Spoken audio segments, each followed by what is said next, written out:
iniciando a edição 19 do Na Cornetagem, e o assunto que hoje está mais assim polêmico, mais sendo discutido por aí é o futebol. Mas primeiro a gente começa com os assuntos aqui locais.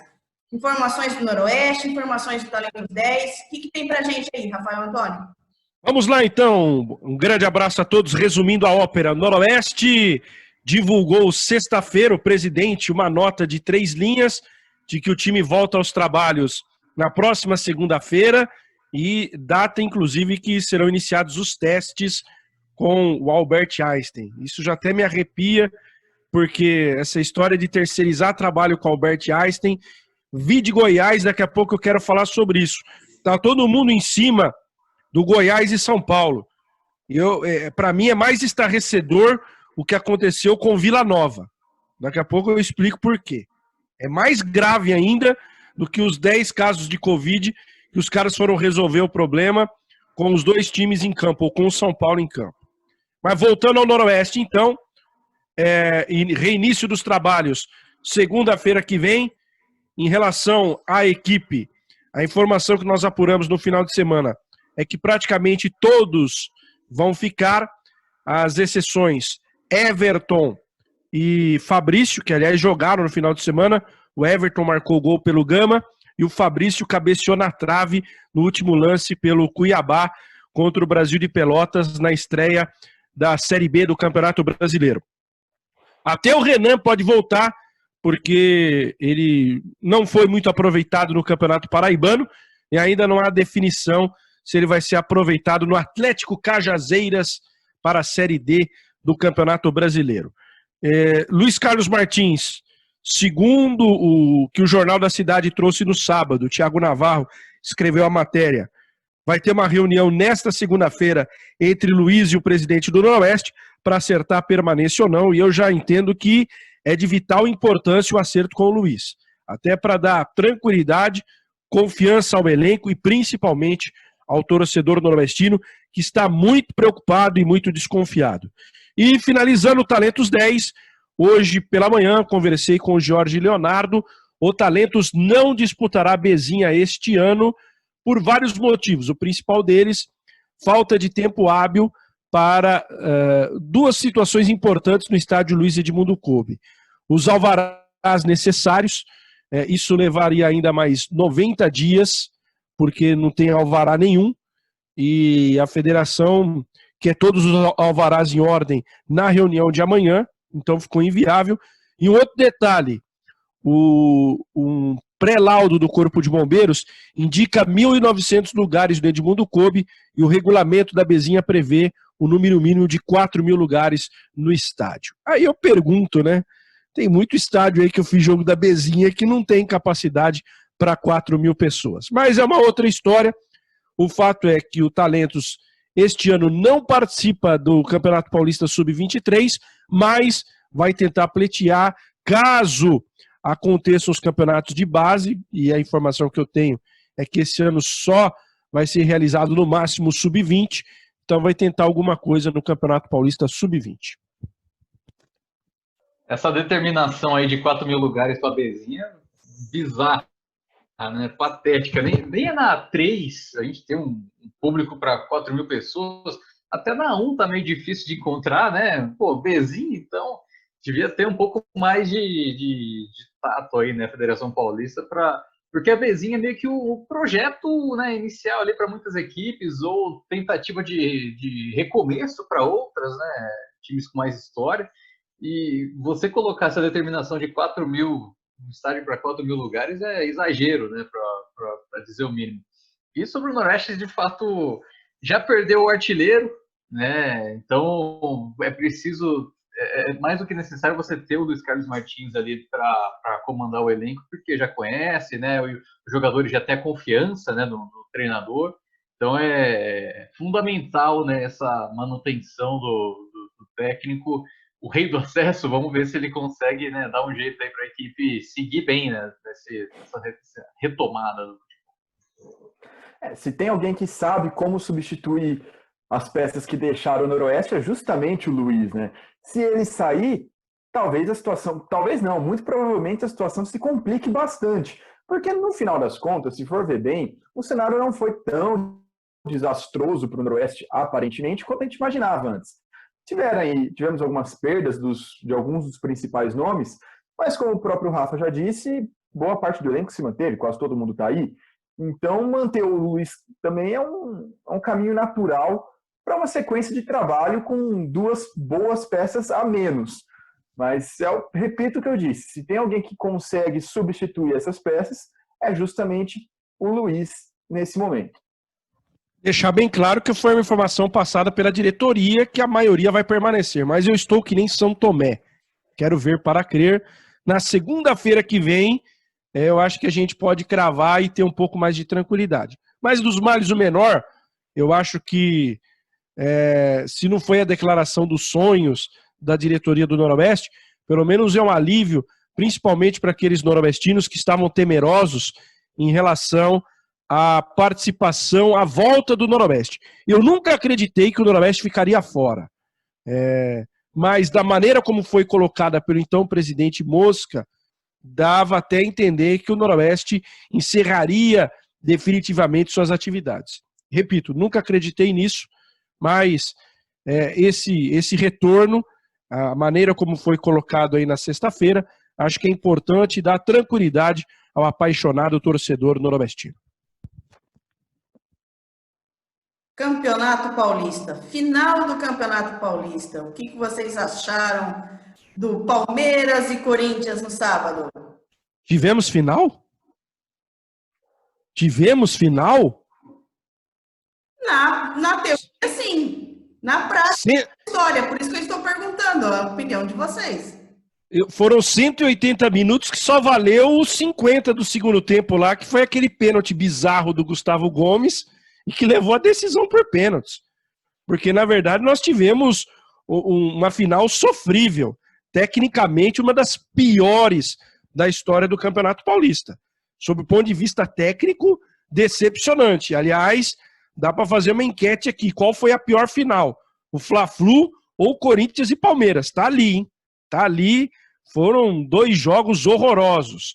Agora, sob o ponto de vista de emoção, o gol de empate do Corinthians aos 50 do segundo tempo e a disputa de pênaltis, legal. O Palmeiras tá de parabéns, campeão, tem que festejar mesmo. Só acho que as pessoas precisam ser coerentes com o que falam na vida. O presidente do Palmeiras, 2 anos atrás, quando perdeu lá no Allianz Parque para o Corinthians, intitulou o Paulistão de Paulistinha. 2 anos depois, ele é campeão, e aí ele comemora com champanhe, com vinho, manda mensagem lá pro Dudu, que o ano que vem o Dudu vai estar junto, sabe? Ele comemorou como se o Palmeiras tivesse conquistado o Mundial, que ainda é coisa que o Palmeiras precisa conquistar. Então, a situação é essa. Eu só queria entender por que de uma hora para outra muda-se o pensamento do dirigente. Agora o Paulistão vale como se fosse uma Copa do Mundo, quando ganha. Porque quando perde, o campeonato não vale absolutamente nada. Só para fechar esse assunto da minha participação de Palmeiras e Corinthians. Só acho que as pessoas devem ir um pouquinho devagar com o andor, com o menino lá, o Patrick de Paula, que fez o gol do título. Legal, mostrou extrema personalidade, bateu muito bem o pênalti, mas calma, eu já ouvi gente da Grande Crônica e também da Crônica do Interior pedindo o Patrick na seleção brasileira. Muita calma. Eu acho que ele tem que mostrar uma regularidade no Campeonato Brasileiro. Que o Patrick tem potencial para um dia chegar na seleção brasileira, eu não discuto. Para mim, ele tem esse potencial. Só que vamos devagar com andor. Só porque ele acertou uma última cobrança com personalidade, colocou a bola na gaveta, não significa que ele já mereça colocar a camisa que o nosso Lucas Guanais está vestido aí da seleção brasileira de futebol. Muita calma, o Campeonato Paulista não é parâmetro para nada.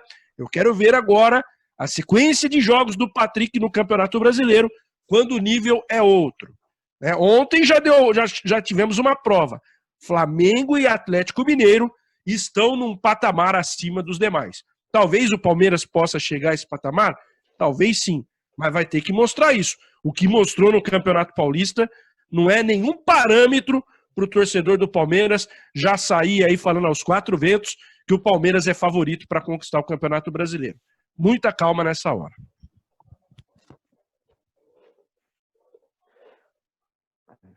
Tô com áudio aqui.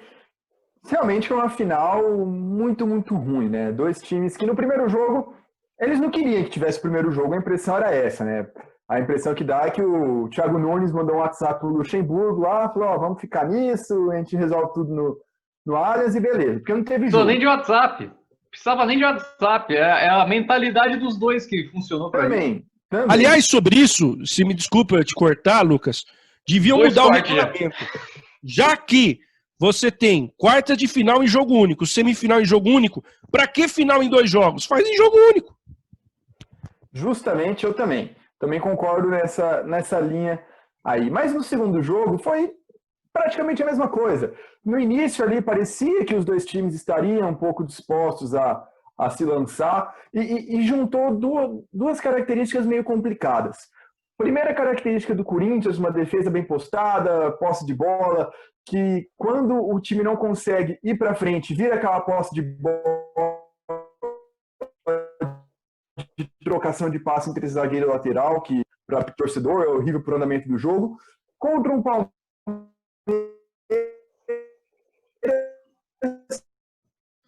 que conseguiu estruturar equipes ali, guardadas as devidas proporções, mas não conseguia chegar na frente. Tinha um espaço gigantesco até chegar no Luiz Adriano, até chegar no Rony, até chegar nas pontas. Então, um time que a proposta não é sair tanto para o jogo, outro time que até mas não consegue pôr em prática. Aí o Palmeiras faz um gol, numa falha individual do Danilo Avelar, apesar do cruzamento ter sido muito bom, do Luiz Adriano ter tido uma finalização muito boa, mas foi uma falha do Avelar, que não pulou, e o Corinthians continuou jogando ali igual, né? Como se não fosse uma final contra o maior rival e tudo mais. Nem teve esse abafa nos últimos minutos, que podia se imaginar para um empate. Foi uma bola lançada ali que o jogo, muita felicidade, dominou, limpou o zagueiro e tomou o carrinho do segundo, mas a emoção realmente foi só dali para frente na disputa das penalidades máximas, porque o jogo foi muito fraco, muito truncado, sem chances a gol de praticamente nenhum dos dois times.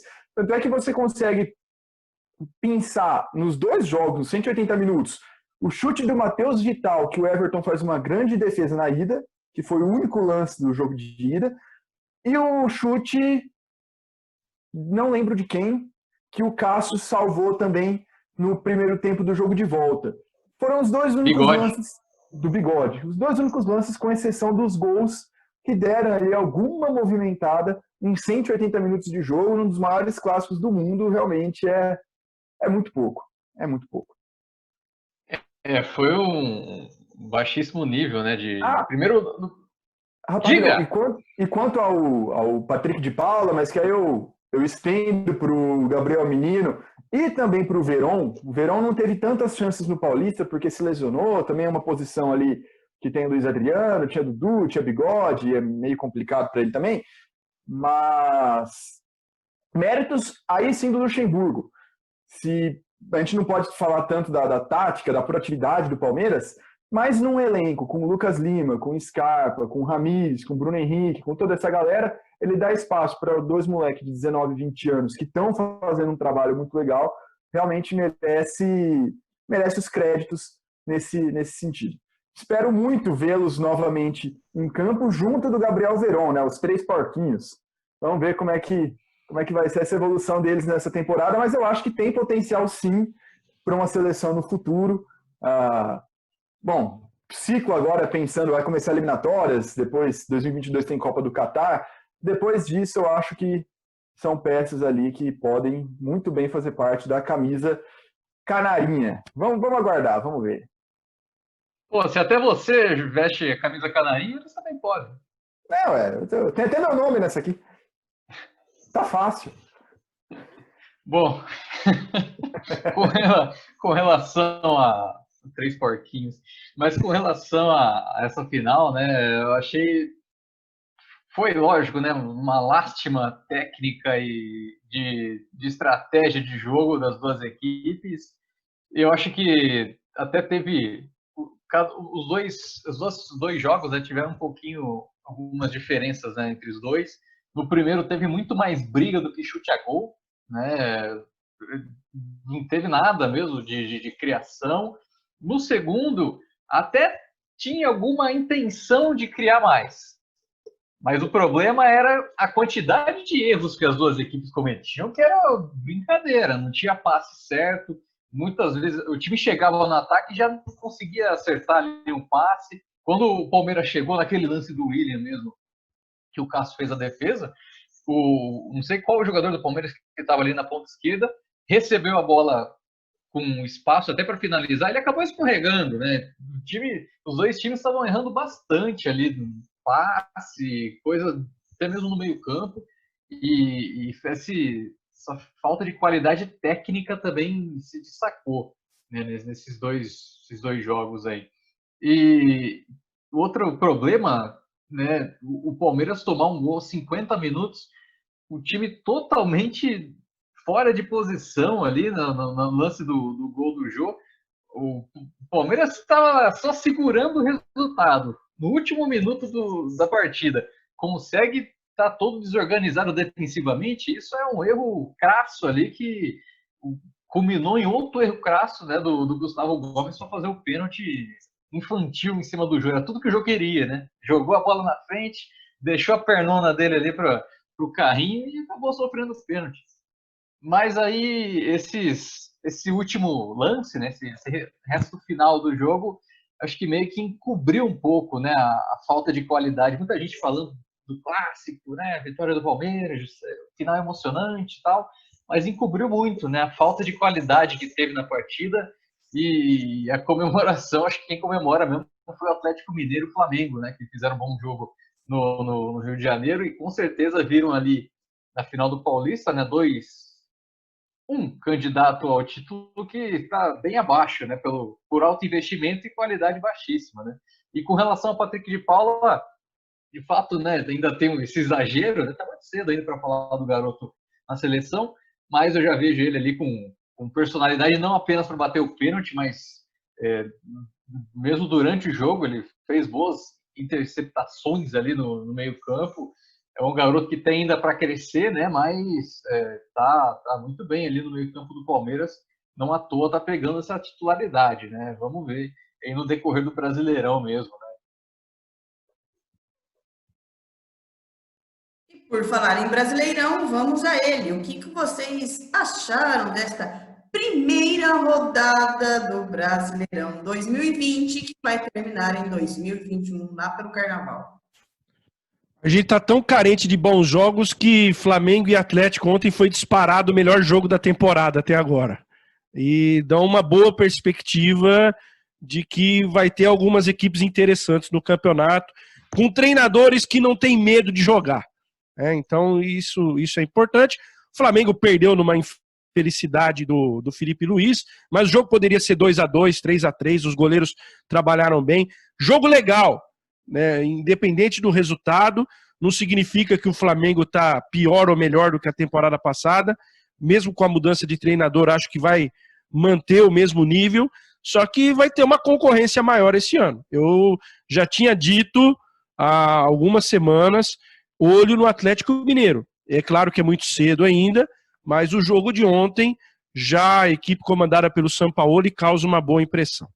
Só que, lamentavelmente, o ponto destoante nesta primeira rodada, não só do brasileiro da Série A, mas na Série B e na Série C, são os protocolos da CBF, que estão completamente fora de contexto do que se imagina em termos de controle da Covid-19.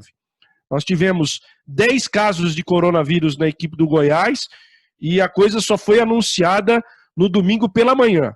Pior, só foi tomada uma decisão às 4h05 da tarde, quando o São Paulo já estava em campo esperando o início da partida. É uma coisa inimaginável. Nem na várzea a gente vê tanta várzea como foi visto ontem. Na Série C, o jogo entre 13 e Imperatriz também foi cancelado. 10 ou 12 casos de Covid nos jogadores do Imperatriz, que levou 19 atletas para Campina Grande para o jogo, então nem tinha como realizar a partida.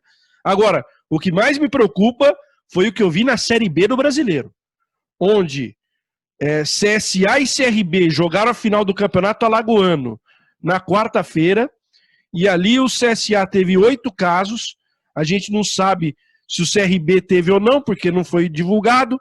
O árbitro da partida também está com Covid, quem apitou a final do Campeonato Alagoano, ele foi substituído na rodada do final de semana, que ele ia apitar a Série B do Brasileiro, mas o que mais me preocupa é esse mesmo laboratório terceirizado pelo Albert Einstein em Goiânia, que fez atrapalhada com o Goiás, fez uma atrapalhada ainda maior com o Vila Nova. Por quê? No caso do Goiás, ele só divulgou no domingo os 10 casos. No caso do Vila Nova, ele não divulgou, ou só veio divulgar no sábado, e o Vila Nova já tinha viajado para Manaus, que ele foi jogar, na verdade não é nem a Série B, a Série C do Campeonato Brasileiro. O Vila Nova foi enfrentar o Manaus, lá na capital amazonense. E o que acontece? Um desses jogadores que viajou com a delegação estava positivo no teste, só que como o laboratório não avisou antes da viagem, o cara viajou. Agora vai fazer o que com esse jogador? Vai ficar de quarentena em Manaus? E as pessoas que estavam no avião, não só jogadores da equipe do Vila Nova, mas os passageiros. Então, tem que se mudar urgentemente o protocolo da CBF. O time não pode viajar sem saber do teste. É um absurdo isso. É um absurdo. Porque agora ninguém está dando muita ênfase nesse caso do Vila Nova. Isso já é um problema de saúde pública que extrapola o futebol. Foi-se colocado em risco as pessoas que estavam no avião, as pessoas que estavam no aeroporto, e no hotel, e por aí vai. Então, é preciso, primeiro, ter uma uniformidade nesses laboratórios. Colocaram na mão do Albert Einstein, que terceiriza, mas não há um padrão nisso. Já deu para perceber que é uma várzea, né? E isso até me preocupa em termos de Série A3, porque o Albert Einstein também vai ser o responsável. E fica uma situação agora que daqui a pouco nós vamos ter que falar para as pessoas não andem mais de avião, porque nós temos aí atletas, jogadores de futebol com potencial risco de transmissão de coronavírus.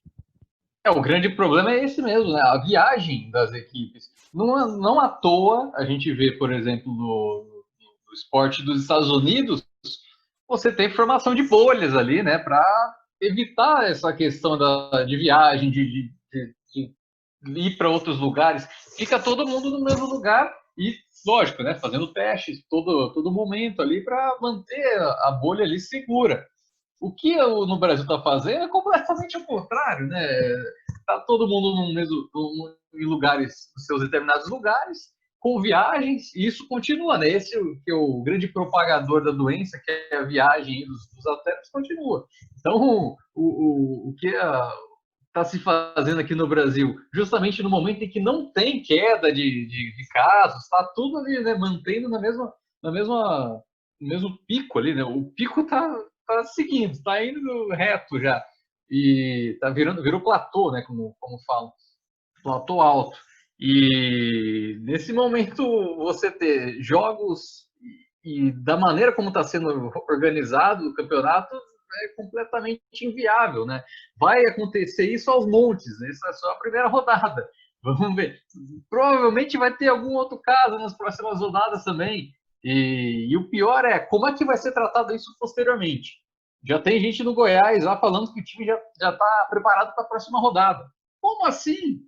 O time com todos esses casos positivos demoraria pelo menos 2 semanas, ou seja, praticamente 2 ou 3 rodadas, e o time já está falando, né, pensando na rodada seguinte para atuar. Isso é pior. São 4 rodadas, Fábio, porque os caras malucamente fazendo vão jogar de quarta a domingo até fevereiro. E viajando, né? Isso é tenebroso, né? Isso com certeza vai dar coisa ruim, né? Vai dar merda isso aí.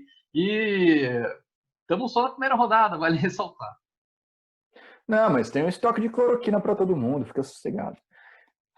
O problema de tudo, no final das contas, é que você vê um total descaso, né, das autoridades competentes, das confederações e dos próprios clubes. Porque, poxa, era para o São Paulo, era para a diretoria do São Paulo também, sabendo disso, ter o bom senso de nem entrar em campo. Isso geraria, possivelmente, ainda um barulho ainda maior, talvez trouxesse ainda mais atenção ao caso. Não existe um dispositivo do WO no protocolo da Covid-19 nesse Brasileirão 2020 e 2021, digamos assim, né? Porque tinha que ser uma alternativa. Você não tem data para colocar os jogos mais para frente. Já colocou os jogos até fevereiro, vai por onde? Os jogos que forem adiados. Não tem como.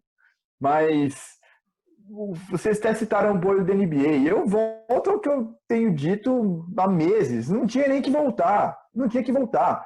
Porque a gente está falando, nesse caso que aconteceu no último fim de semana, em todos esses casos, em todas essas divisões do Campeonato Brasileiro, são problemas do protocolo, do sistema, da omissão da CBF, das federações e dos próprios clubes, mas a gente teve também, no final de semana, as finais de praticamente todos os campeonatos estaduais, ou dos principais campeonatos estaduais. E o que você vê, que a gente viu foi o quê? Torcida campeã se aglomerando para comemorar, torcida dos dois times até se aglomerando na saída das equipes para os estádios. Então, também tem isso, tem esse ponto também. Aqui em Bauru mesmo, o Getúlio Vargas, eu estava passando por lá, eu fiquei preso, tinha milhares de palmeirenses lá comemorando. Não é a hora. Isso aconteceu no Brasil inteiro.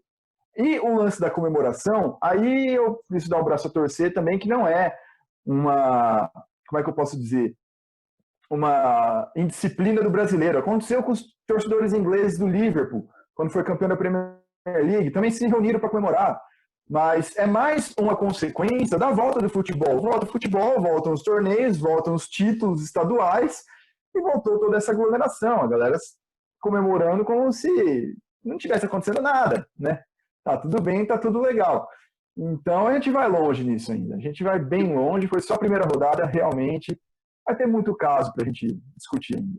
E o futebol brasileiro que gosta de trazer as coisas inúteis, né, do futebol europeu, de outros lugares do planeta, não traz essa questão aí da bolha, né, de evitar as viagens. A própria Champions League e Liga Europa lá na Europa, obviamente, vai acontecer justamente em bolhas, né? Vai acontecer uma lá na Alemanha, outra em Portugal, justamente dois países que já têm, né, os casos mais controlados, né, bem mais controlados, infinitamente mais controlados do que aqui no Brasil, e fizeram, né, para evitar justamente essa viagem, né, esse translado das equipes. No Brasil não, né? No Brasil, o brasileiro é imune a isso, né? Até porque o jogo entre Atalanta e Sevilha, pelas oitavas da Champions, Atalanta e Sevilha não, Atalanta e Valência, né? Atalanta da Itália, Valência da Espanha, foi ali o principal proliferador no início da pandemia. Verdade. Porque o tanto de torcedor espanhol que viajou para a Itália e vice-versa, foi comprovado que mais de 1.000, 2.000 mortes aconteceram especificamente por causa desse confronto, desse duelo. Então, o Brasil parece que não aprendeu nada. É aquela história, né? Copia o que convém, né? Não copiou na hora de parar, quer copiar na hora de voltar. Também não leva em conta que o futebol europeu voltou para completar 5, 6 rodadas e coibindo viagens internacionais, né? Quando aconteceriam viagens internacionais, eles adotaram a bolha, jogaram o calendário lá para frente. E aqui no Brasil não, eles querem voltar para terminar o campeonato estadual e começar um campeonato de 38 rodadas. Num país que tem o tamanho da Europa inteira, né? Então as viagens, guardadas as devidas proporções, vão acontecer do mesmo jeito que aconteceria se a Champions estivesse rolando normalmente lá. Realmente não aprenderam nada, ou não fizeram muita questão de aprender, até porque os principais beneficiados vão estar continuando com o bolso cheio, né? A gente sabe bem como é que funciona. E eles não vão pegar e vão morrer, né? É outra galera que acaba sobrando isso. Não, e aí a minha torcida no final das contas, eu disse que não era para voltar, mas agora eu torço para que não venha com a ideia de voltar com o público, porque eu não duvido também que venham com essa já num futuro próximo, né? Bom, eu acho que a gente acabou percebendo muitas falhas nesse protocolo, né? Porque os resultados são divulgados muito em cima da hora, né, dos jogos, e eu acho que isso é o grande problema. E se tem uma divulgação de resultados desses exames, né, da Covid com maior antecedência, eu acho que as coisas podem ser melhor planejadas. Mas, enfim, é isso que a gente tem por hora, infelizmente. E o assunto agora é o basquete. Teve mais chegadas, teve mais renovações por aí? Quem tem as notícias pra gente?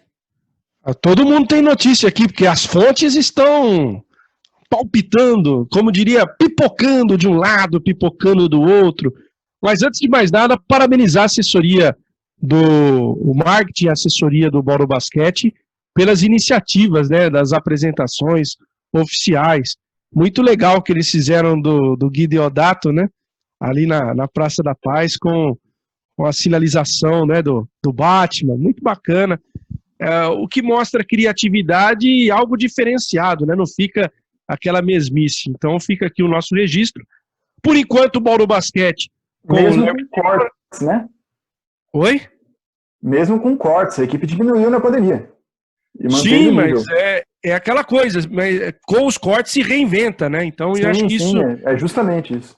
Isso é muito legal, isso é muito legal. Aqui o nosso troféu joinha essa semana vai para a assessoria, já tivemos um monte de cornetagem no andamento aí do programa, vai o nosso joinha aí para a assessoria de imprensa e marketing do Bauru Basquete. Por enquanto tem no seu elenco Gui Deodato, Gabriel Jaú, o Alexei, Larry Taylor e Dikembe.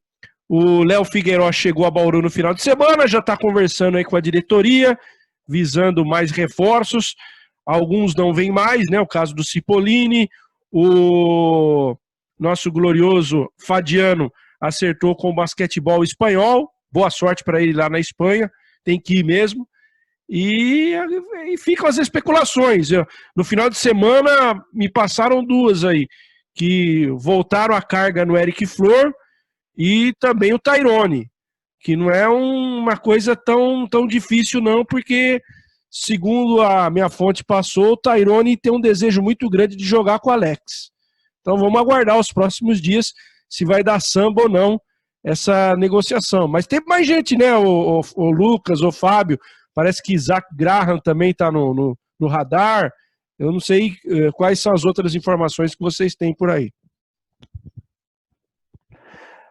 A do Graham seria ali caso o Eric Flor não dê tão certo, porque eu até falei em semanas anteriores, né, que o Eric Flor estava quase tudo certo de ir para o Uruguai, ele negociou com o Bauru, mas recebeu ofertas muito boas do Uruguai, naquele sistema de jogar os restos dos playoffs lá, até mais ou menos final de novembro, começo de dezembro, mas o Bauru não fechou, né, e o Bauru está voltando a carga, tentando aumentar um pouquinho mais a oferta, vamos ver se vai dar certo.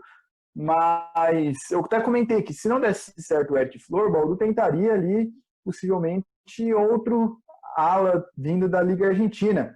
Só que eu também comentei que o mercado estava muito quente por lá, e realmente estava, e quase todas as opções que se equivaleriam ao Flor foram se fechando, foram se ajeitando, foram arrumando time aqui, time ali, e o Zach Graham, no final das contas, seria um retorno, apesar de eu não acreditar no momento que a gente está gravando, seria um retorno aí justamente para o final de novembro, começo de dezembro, porque ele está no México. Ele está no México para jogar no final da temporada lá. Não é o perfil que o Bauru quer, pelo que eu apurei, eu não sei se está muito quente isso aí não, realmente os outros nomes aparecem bem na frente do Zach Graham, até porque o Bauru vai ter provavelmente a concorrência do Flamengo, que vai tentar trazer ele de volta a partir ali da metade de dezembro para jogar o NBB. Então, hoje, segunda-feira, eu não confio muito não. E por que eu estou dizendo em hoje, segunda-feira? Porque nas últimas edições, a gente gravava o negócio na segunda-feira no começo da tarde, na segunda noite, o cenário mudava. E aí o programa ficava velho já e parecia que a gente estava falando coisa errada. Então eu estou deixando bem claro que nesse momento, aqui segunda depois do almoço, eu acho improvável, eu não acredito muito nele não. Mas Tyrone realmente tem essa negociação, já vem aí de algumas semanas, não é algo novo também, temporada passada o Bauru Basquete negociou com ele, mas ele acabou indo para o Minas, e caso não dê certo o Tyrone, ainda tem o Draper, aí que está sem time, topa, ao que eu sei, toparia renovar, então provavelmente nessa posição o Bauru vai ser bem servido na temporada. Vamos ver quem que eles vão optar, quem que o Léo Figueiró vai optar, quem que ele viu mais, quem que ele estudou melhor e qual vai ser a preferência do Léo e da diretoria também. Mas eu acho que nessa posição o time vai ficar bem servido, sim, ao lado do Dikembe e do Gabriel Jaú, que ainda não foi anunciado, mas vai ficar aqui, deve ser anunciado ainda nessa semana, junto do Léo Figueiró. Né? Por já ter o Gabriel Jaú, dá um pouco mais de tranquilidade para o Bauru também avaliar, né, as opções que tem. Boas opções, né, principalmente aí Draper e Tyrone. A chegada do Gui, né, mostra mais uma boa movimentação do Bauru no mercado, né? Até agora a equipe está acertando, né, todas, tem uma crítica a se fazer, né, com essa relação aos contratados. O Gui foi mais uma dessas contratações boas, e porque eu acho que ele é um cara que agrega muito dos dois lados da quadra, né? Tem aquele atleticismo, conhece a casa também, né? Sua terceira passagem no Bauru, já cresceu aqui, né? Desde o ginásio da Luz, do panela de pressão, conhece a história da equipe. E também já mostrou na carreira que tem a capacidade de ser tanto um bom atleta de rotação, né, contribuindo bem, mesmo jogando 25 minutos ali, né, ou até um pouco menos em quadra, e também já mostrou ter condição de ser o cara um pouco mais protagonista, assim, levando em consideração o que ele já fez pelo Rio Claro, né, antes daquele hiato da equipe, e também pelo Mogi, né? Vale lembrar que antes do Minas ele estava no Mogi, né, treinado pelo Guerrinha, e foi bem, né, jogando ali bastante tempo de quadra, dividindo a ala ali com o Chamel. Então é uma boa contratação para o Bauru aí, por conta dessas duas possibilidades que ele apresenta, né? Embora eu ainda seja um pouco crítico com relação àquela tradicional crítica, né, em cima do Gui, que é o fato dele não ser tão agressivo assim no ataque, questão de infiltrar, de ter esse maior posicionamento aí, visando ali cestas mais próximas do garrafão. Ele chuta bastante de 3, e eu acho que esse é um problema, né, dele, para querer, que faz com que ele não seja ainda mais, né, do que ele tem se mostrado nas últimas temporadas. E se a gente for ver mesmo, né, nos números dele, a temporada que ele teve melhores médias de pontos, né, foi por Rio Claro e Mogi, não apenas, claro, pelo tempo de quadra que ele teve mais, né, como titular, mas também foi quando ele teve mais índices de arremesso de curta e média distância. Acho que tem muito a ver isso, né? Nos outras equipes que ele passou, ele tinha mais essa questão de ser um chutador de fora, algo que ele ainda não conseguiu, né, se solidificar nessa função. Então, eu não sei qual vai ser o papel do Gui, né, nessa terceira passagem dele, mas é um cara que agrega bastante, né, para o time do Léo Figueiró, e é mais uma boa contratação do Dragão.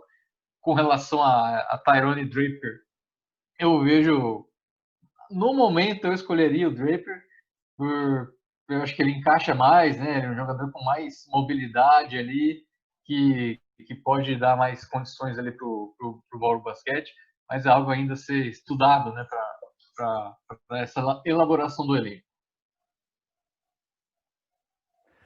Quanto ao Gui Deodato que você falou, vale notar o que aconteceu com o Jorginho nessa temporada. Todo mundo sempre falou: o Jorginho bate para dentro, o físico, não sei o quê. Fez essa temporada, foi MVP, com sobras. Então, são situações diferentes, é claro, né? Jorginho é armador, toda a questão de ter a bola na mão, do Mortari ter dado toda essa confiança para ele, mas é um paralelo que, obviamente, não levando ao pé da letra, não querendo fazer uma comparação totalmente por igual, mas é uma ideia que pode ser aproveitada também. Até porque não dá para levar 100% esse paralelo, porque tem que levar em consideração que os marcadores do Jorginho, via de regra, também são muito menores e muito com físico não tão avantajado assim quanto o do Jorginho, do que os marcadores do Gui, né, que são alas, geralmente mais altos, também atléticos em algumas vezes. Mas o Gui realmente podia sim aproveitar, pô. Tem toda essa questão da mística do Batman, ter vencido o torneio das enterradas, ser um pouquinho mais showman nesse sentido, eu acho que seria muito legal. Mas, mesmo que ele não o faça, é um acréscimo muito bom, muito legal, sim. Não é muito fácil de se imaginar um quinteto do Bauru em determinados momentos do jogo, com Larry, Alex, Gui, Jaú e um pivô, pode ser de quem, pode ser Tyrone, pode ser Draper, quem chegar extremamente defensivo, muito bom no 1 contra 1, com uma leitura tática legal. Eu acho que Bauru tá bem servido com o Gui Deodato, sim. E com mobilidade, né? Você falando desse quinteto aí, com, por exemplo, Draper ou Tyrone de 5 ali, dá muita mobilidade, né, para a equipe, espaço a quadra. Bauru vai ter várias. Até interessante lembrar isso. Dikembe é um cara, é um pivô mais 5 ali de garrafão, né? Bauru há muito tempo não tem esse cara. Desde o Hetzheimer é um cara que ficava bastante ali no perímetro. O Renato também fazia muito disso. O Lucas Mariano teve muitos jogos que ele ficou mais ali de chutador. No caso do Dikembe vai ser um cara mais de garrafão ali, mais centrado. Isso vai exigir do 4, né? Maior mobilidade. Então, esse jogador aí vai ser muito importante para garantir essa movimentação em 4.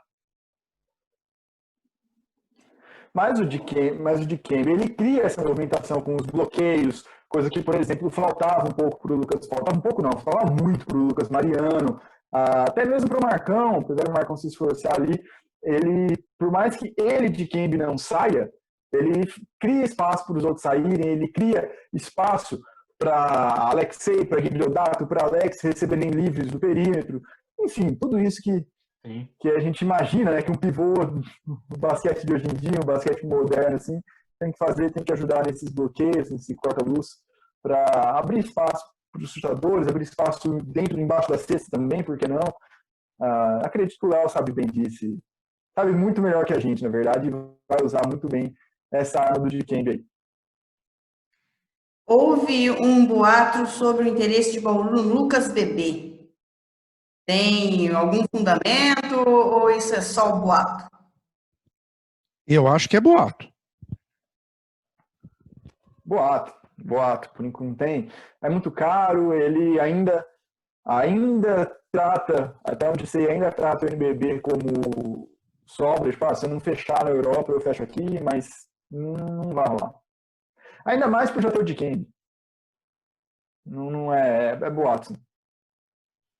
Vale mais trazer um pivô com mais experiência ali, né, para rotação, né, um cara que vai aceitar, né, ser reserva ali do Dikembe, seria gastar demais, né? O Bauru não é nenhum Flamengo também, né, para trazer 15 pivôs de qualidade, pô. Em cima disso, você acha o Chilton interessante voltar? Para ser banco?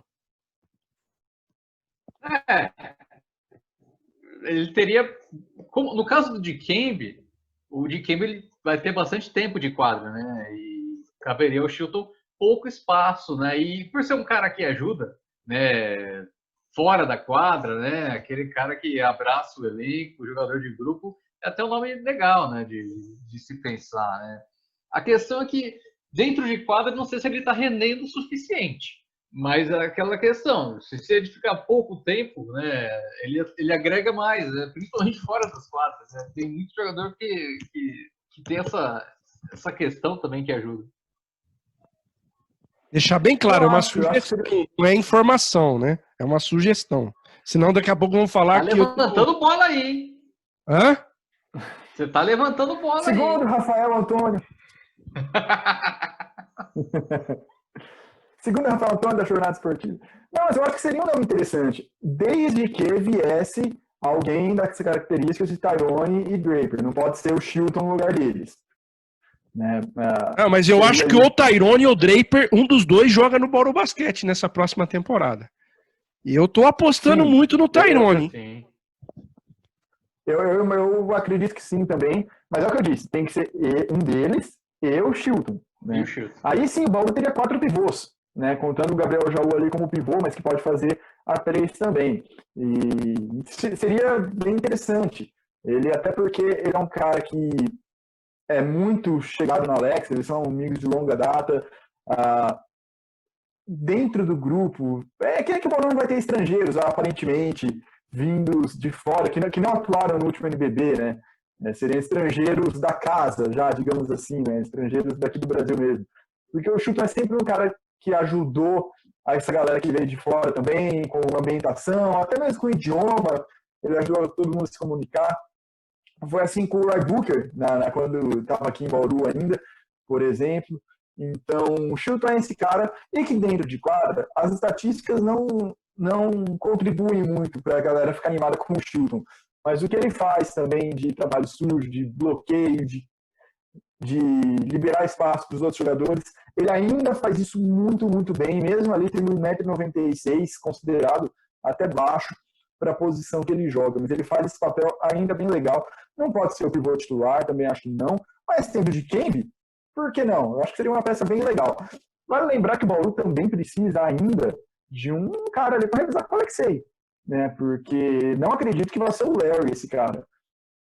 O Larry, ano passado, ele revezou com o Fagiano pela circunstância ali de que Lucas Bito não fazia essa função, o Samuel também não fazia direito isso, mas ainda tem que vir ali um armador para revezar com o Alexei ainda.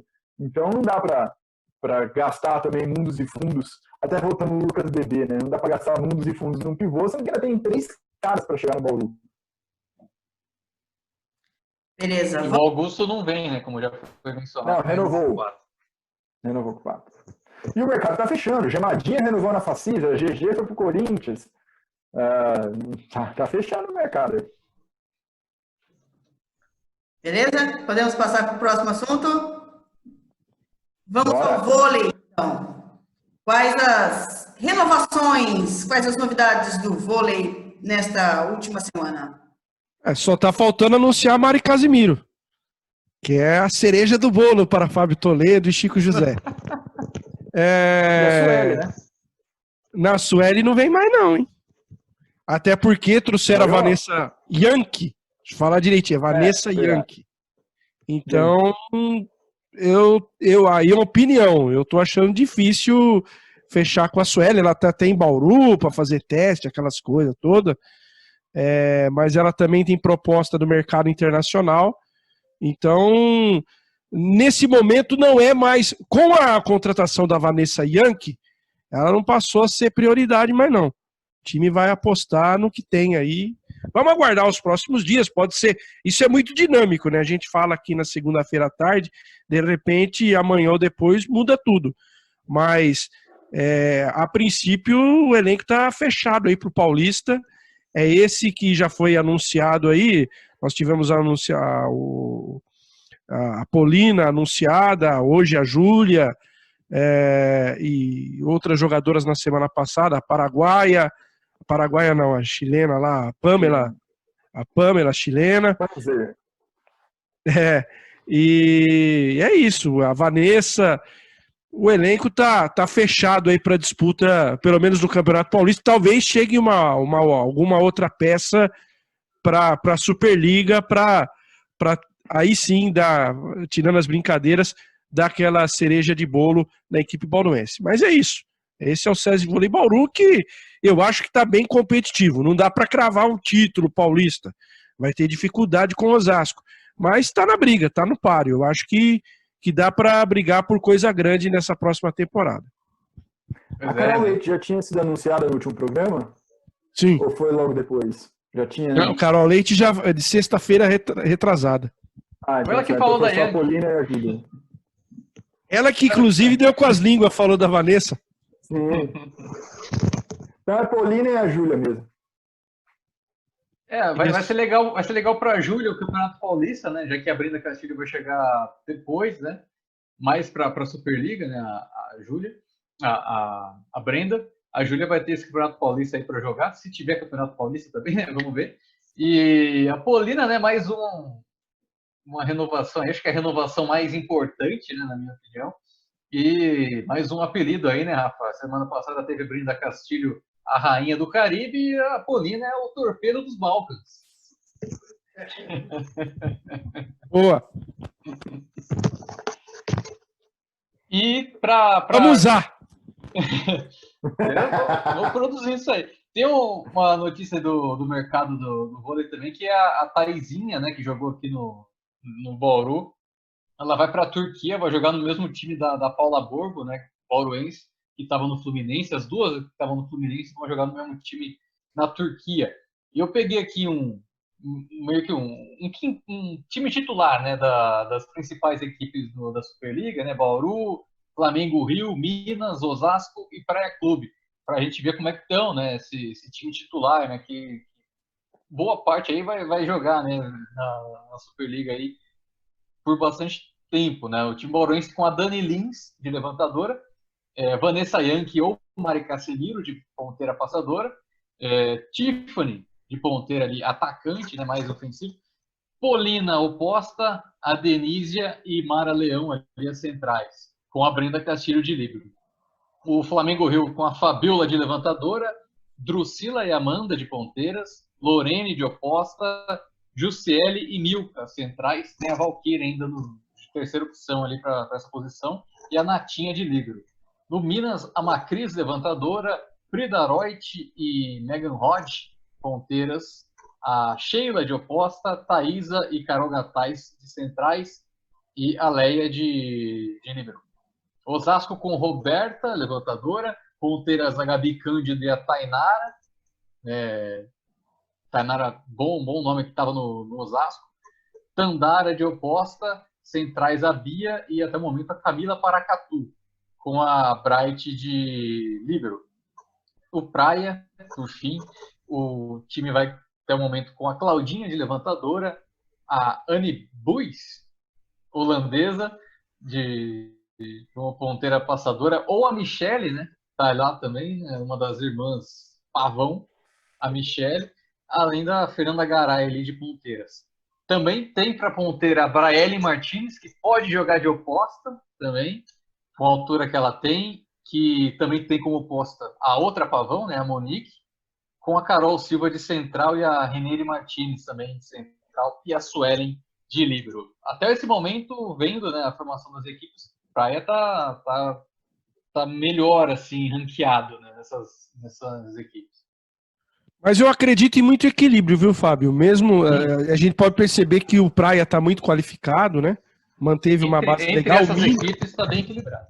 Mas eu estou muito curioso para ver se vai dar liga o time de Osasco, e eu acho que Bauru pode ser uma surpresa na temporada. O SESI Vôlei Bauru, se o time encaixar, com duas centrais que eu acho muito interessantes, a Mara e a Denísia.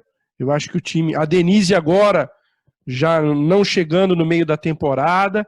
A Mara foi muito bem, nem tanto em Osasco, mas no Minas, ela foi muito bem anteriormente, na temporada que o Minas, inclusive, foi campeão.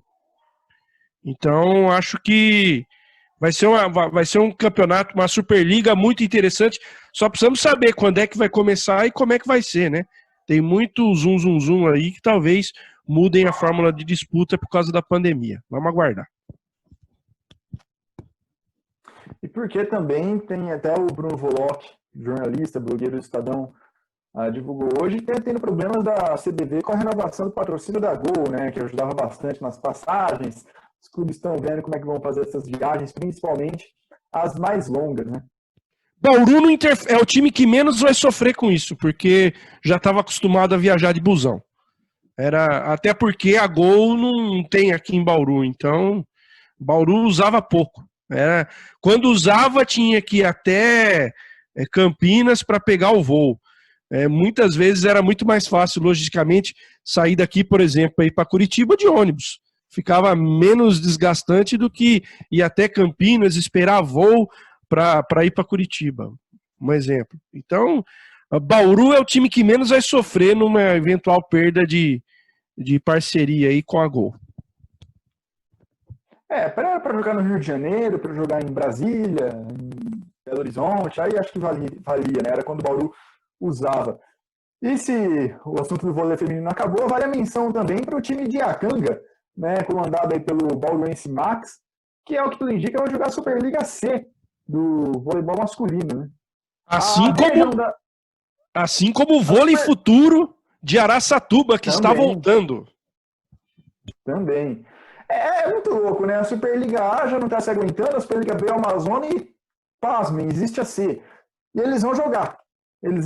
Né? Então, tomara que dê tudo certo aí. Quanto mais times na nossa região tiverem em alta no cenário nacional, quem sabe, daqui 2, 3 anos a gente não tem 2, 3 times da região na Superliga, né? Na elite da Superliga, tanto masculina quanto feminina. Isso é muito bom. A Superliga C deve ter uma exigência financeira menor, né? Em comparação com outras equipes. Exigência de infraestrutura também, né? Na verdade é torneio, porque eles fazem quadrangulares, eles pegam uma cidade, e a Canga, por exemplo, pode sediar, e aí são 4, 5 equipes, jogam em 4, 5 dias, o campeão da chave vai para a Superliga B. É mais ou menos assim. Não está definido ainda. Hã? É quase uma bolha. E ainda mais em tempos de pandemia. Estão pensando nisso para a Superliga principal, viu? Estão pensando, existem várias discussões de fazer, né, a Superliga principal com vários quadrangulares em cada semana numa cidade. Isso está em discussão. Vamos às cornetagens e aos joinhas, se é que tem algum joinha. Meu joinha já foi para a assessoria de imprensa do Bauru Basquete.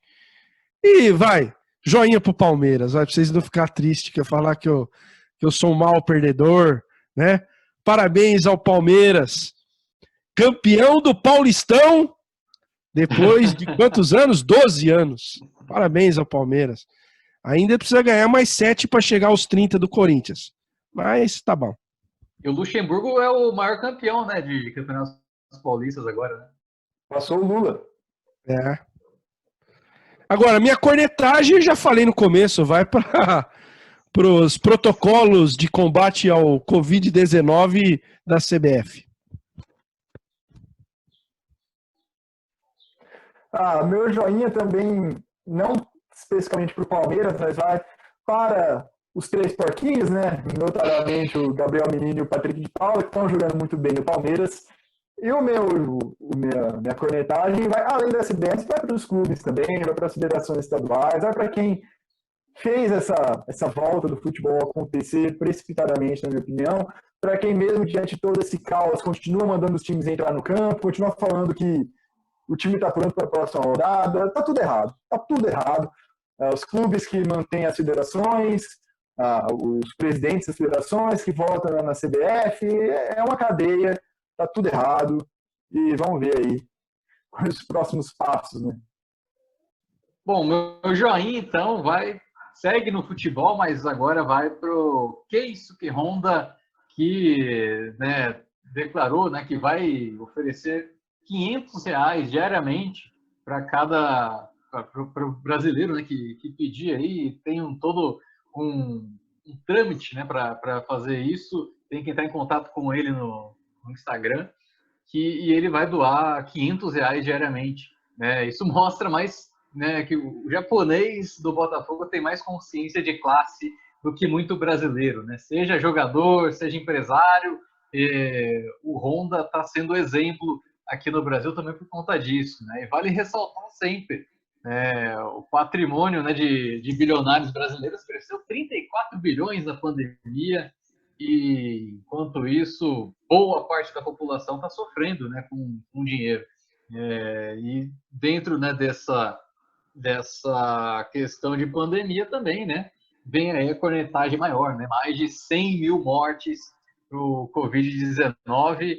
Isso dá quase 0,5% da população brasileira, né? Um número impressionante. E se você não acha isso impressionante, você é um caso perdido para a humanidade.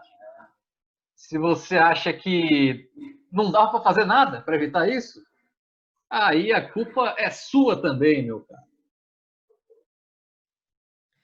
É isso aí. Lucas Guanais, parece que já deu tchau. Não. Eu tava tentando arrumar aqui. Minha conexão estava falhando porque eu achei que era problema quando o Fábio deu uma enroscada na fala. Eu achei que era aqui, eu desliguei o Wi-Fi, liguei o Wi-Fi de novo, enfim. Eu tenho uma última coisa a falar, até aí para quem não é da área jornalística, né?